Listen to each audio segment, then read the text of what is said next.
The benefits of camping on top of the rim. This is what woke me up this morning. That's a beautiful first light. I'm all packed up and ready to go. I just wanted to do one more panorama around, just to show what this little ridge looks like in the morning. Fair warning, it's a little windy. The wind did pick up during the night, so it's gonna blow out the speakers at some point.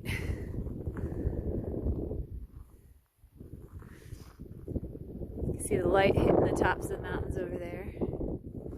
And then this is still shaded from the sun, and that's where the trail goes, of course. And then there was a tower there. But gorgeous spot to wake up at 2 in the morning.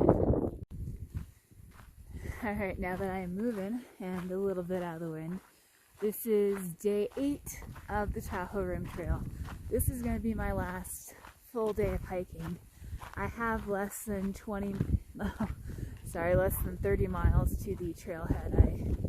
I started at less than 20 miles to go today to where I'm going to camp. If I really wanted to, I could just push it out and do it all in one day, but A, that would hurt, and B, I don't have to prove anything to anybody. I mean, a shower would be nice, but one more day is not going to make a difference at this point. So day 8, a little less than 20 miles, and my goal is to get to a campground in Nevada State Parkland. I'm not sure what the actual name is for it. It's probably Spoon or something, but you're only allowed to camp in designated campgrounds, so hoping when I get there there's a spot or there's people who are nice enough to share their campsite with me. So that's up for today. I'm approaching Galena Falls, which is in a beautiful location, and it's the first water source in about 6 miles of water sources. So the past 2 days I've been pretty light on water sources. Now I have a full 6 miles, and then it's pretty much nothing till the trailhead. Here's another view of Galena Falls, further down the falls, and I'm going to be heading down in elevation for the majority of the rest of the trail, because when you hit 10,000 feet on the Tahoe Rim Trail, you're pretty much heading down from there. Just came across this view of Lake Tahoe. This is looking kind of west. Still kind of on that north part of the west part, if that makes any sense. Because here's kind of the rest of the rim, and then you can kind of see some desert valleys over there. I'm making my way to the Mount Rose trailhead, which is a popular trailhead, and there's been tons of day hikers already. And then I think from there I start to turn south.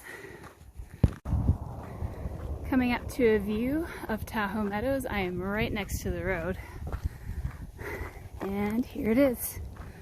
Tahoe Meadows. I've been walking past it for a while, but the trail here is super easy and it's utilized by a lot of people.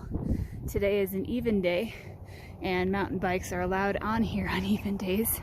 So the trailhead was full of mountain bikers and families, and it was really interesting being in that situation when I haven't showered in 8 days.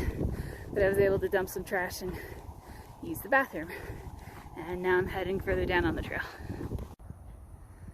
Oh, this is nice. There's a little boardwalk where you can walk right through the meadow without destroying the meadow. That's pretty cool. It's not the Tahoe Rim Trail though. Tahoe Rim goes over this bridge and forward. Now I'm going to be passing up the water source underneath this bridge. It's my second to last water source of the day, so I still have so much water. And there is a water source coming up in about 2 miles, and I'm just hoping that it has a good flow and it's not a puddle. So we will see about that.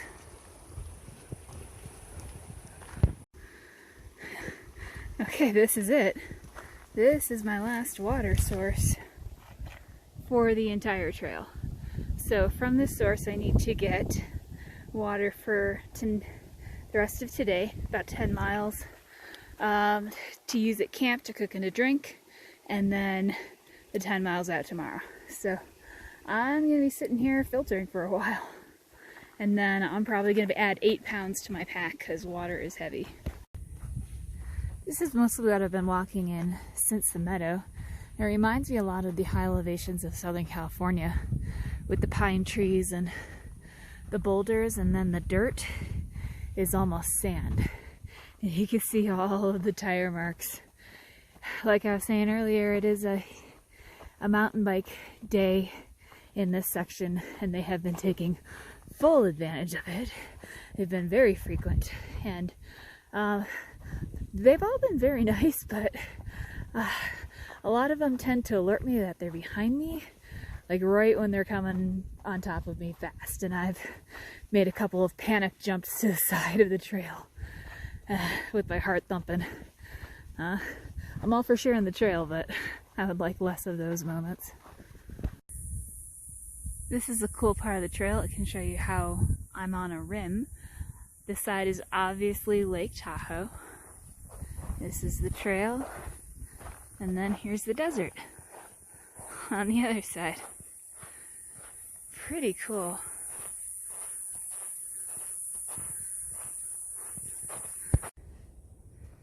The trail moved to the lake side of the rim. We're getting a great view of the north shore of Lake Tahoe.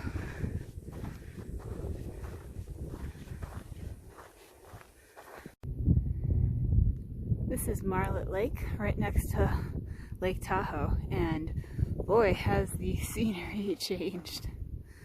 Look at that.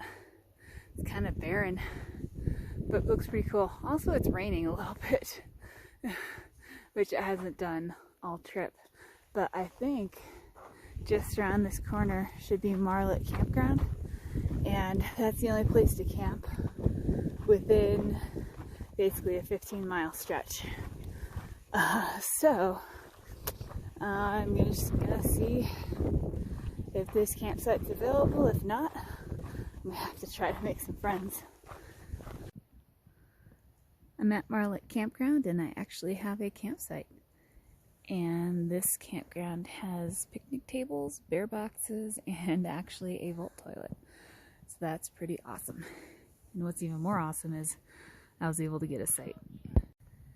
So that officially ends day 8 and I have 10 miles till the trailhead I started at. So tomorrow I will be finishing the trail.